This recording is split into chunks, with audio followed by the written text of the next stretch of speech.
বহুত শিক্ষক শিক্ষয়িত্ৰী থাকিব কিবা বিভিন্ন কাৰণত তেওঁলোকৰ প্ৰাদেশিকৰণ নহয়গৈ হয় সাৰ্টিফিকেট নাই কোৱালিফিকেশ্যন নাই ষ্টুডেণ্ট নাই বিভিন্ন কাৰণে তেওঁলোক কেতিয়াও নাহিবগৈ আমি তেওঁলোকৰ কাৰণেও এবাৰ এটা নতুন স্কিম আনিছোঁ নামটো দিছোঁ গুৰু দক্ষিণা আমি তেওঁলোকক এটা ফাইনেন্সিয়েল পেকেজ দিম বোলে তেওঁ আছিলে কিন্তু তেওঁৰ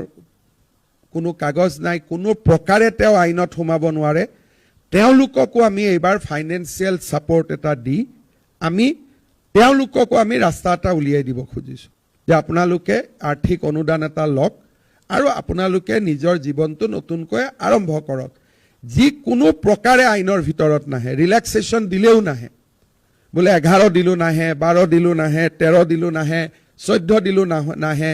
বোলে তেওঁলোকক থাৰ্ড পোষ্ট বোলে ঠিক আছে থাৰ্ড পোষ্ট দিলো ফোৰ্থ দিলো ফিফথ দিলো তাৰ পিছতো 6 তোলালে সো যিখিনি মানুহ কোনো প্ৰকাৰে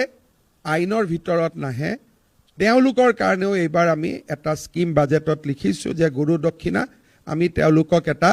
ওৱান টাইম ফাইনেন্সিয়েল এছিষ্টেন্স এটা দিম আৰু চৰকাৰৰ আন পদত এপ্লাই কৰিলে আমি তেওঁলোকক এটা প্ৰিফাৰেন্সিয়েল 5 নম্বৰ 4 নম্বৰ মাৰ্কিং এটাও দিম যাতে ল'ৰা ছোৱালীখিনি ওলাই আহি বেলেগ পদত আবেদন কৰিব পাৰে